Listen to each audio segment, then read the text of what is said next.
kulanti wacan saaxiibayaal ku soo dhawaada Dagara Media waxaan hay Sacad Abbas halkanina waa xafiiska guud ee shirkadda Salma Group of Company barnaamijka tusaalaha nool ayaa waxaan wareysigan kula yeelan doonaa haddii Rabbi raali ka noqdo mulkiilaha iyo gudoomiyaha shirkadda ganacsi ee Salma Group of Company oo ka mid ah shirkadaha ugu waaweyn guud ahaan Soomaalida oo idil barnaamijkan inta uu socdo waxa uu noqon doonaa qaybo kala duwan qaybtanina waxa ay ka mid tahay barnaamijyada aan idinku talagalay munaasabadda fadliga ciida awgeed in aan kula wadaagno soo dhaw Xaji Axmed wandhawahay alxamdulillah waan u baahantahay boqoshada isku soo boqotay xafiiskayga aad buu maasan tahay bal marka hore Xaji Axmed waa kuma noloshaadii caruurnimo koriinkaagii heerkii waxbarashada bal warbixin yar naga bismillah wasalaatu wasalaamu ala rasuulillah sallallahu alayhi wasallam alxamdulillah Axmed Xasan Ismaaciil baligaha waxaan ku magac dheerahay Axmed Xasan weli baa ku magac dheerahay run ahaantii haddaan si kooban anigu aan dadka intay garanaysaa way garanayaan intaanay garanayn haddaan si kooban aan isku sheego waxaan ku dhashay gobolka Jarar baan ku dhashay gaar ahaan tuulo la yidhaaho waxaan ku dhashay Galiil la yidhaaho Hilaley hoosteeda qabaleegan Hilaley la yidhaaho hoosteeda Galiiligaan ku dhashay bas ayaan magaraysaa weli waa dhib booqday oo soo arkay waan dheexbud maadaama aan ku dhashay markaas miiska ahayd maalin baan tegey runtii waana meel igu dheer markaasaan ku dhashay markaa hooyadiis ay sheegtay iyo aabbahay taariikhan aan hayo ma sheego da'dayda oo si hableynaan siyaaranaya la moodaa sheego markaa 1979 ilaa 80 baan ku dhashay Galiil marka koriinkaygii waxaan kusoo koray magaalada Dhagaxbuur baan kusoo koray yaraantaydina waxaan usoo koray nidaam aabbahay isaga gaar u ahayo tarbiyada waxaan kasoo gudbay waxa la yidhaaho iyaalnimada ayaan kasoo gudbay anigoo nin yaraaba ilaa aabbahay ga dhigin wey isagaa saaxiib lahaa islaan markii hore kuu sheegay xilli asaada bilaabay ma garanay maadaama anigoo yar gacantii tuyaan jiray masaajidka gen jiray ganacsi anoo yar baan bilaabay oo aabbahay aan bilaabay marka koriinkayga oo dhan ba waan kasoo tegey nidaamka ciyaalka kusoo koraan ama dibad joogga ah ama ciyaalnimada waxyaaba fara badan keeni kara ma waxaan ahaa un ganacsi iskaga soo koray xagga waxbarashada waxaan soo bartay waxbarasho aan kusoo qaatay madrasada ama waxaynu naqaanaa golaha golaha weyn oo caan ahaa Dhagaxbuur ay kasoo baxdo macallin jiray sheekhaasoo runtii ahaa ninkii ugu horreeyay alifka ii bilaabay kadib markii Soomaaliya noo timid loo gudbay dad aqoon u leh tajwiidka ama quraanka qiraa'ada quraanka waxaan macallin ii ahaa aabahayga la naxariistay macallin Cagoole oo maanta loo leeyahay bulshada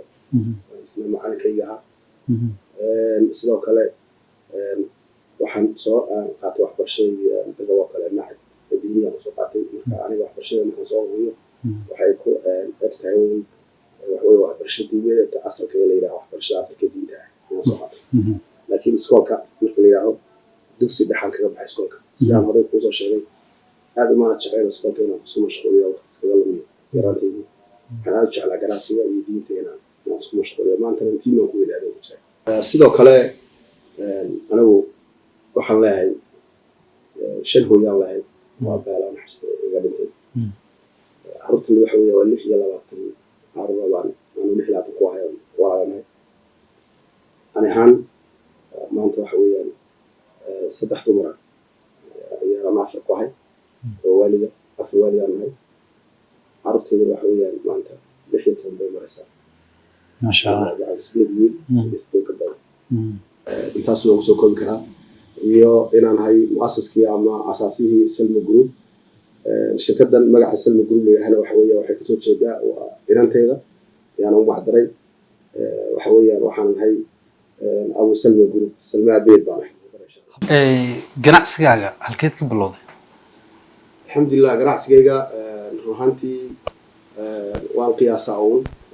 anigu waxaan ka soo dhaxbaxay family ama qoys ganacsiga caan ku ah oo waxaan ka soo bilownay ganacsiga Dhagaxbuur gobolka loo yaqaan Jarar deegaanka Soomaalida iyo Ethiopia marka ruuxantii ma qiyaaso ama haddaan iska soo qiyaasay intay tahay umaan ahaa 9 jir aan ganacsiga aabahay Allah naxariisteeyaan anigoo 9 jir madax amriga marayo ayuu geyn jiray booshari weynaa iyo tuwaanka weynaa ee ku lahayn dhagaxbuud oo hadda garanaya waxa weeyaan sidoo kale laba arrimood baan mar walba aan exactly ana garanin waqtiga ahayd maadaama aan aad u yaraa xilligaas salaada bilaabana ma garanayo anoo tukada ma garanayo ganacsiga waxaan garanayaa oo anigoo shaqeeyo oo waxay xidha u baan garanaysaa ganacsiga aan ku jiro u baan aqligaygu garanaysaa aan dekaray marka qiyaasaan mooyee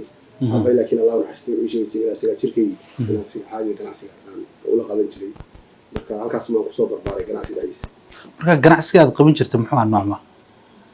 ganacsiga aan qaban jiray wuxuu ahaa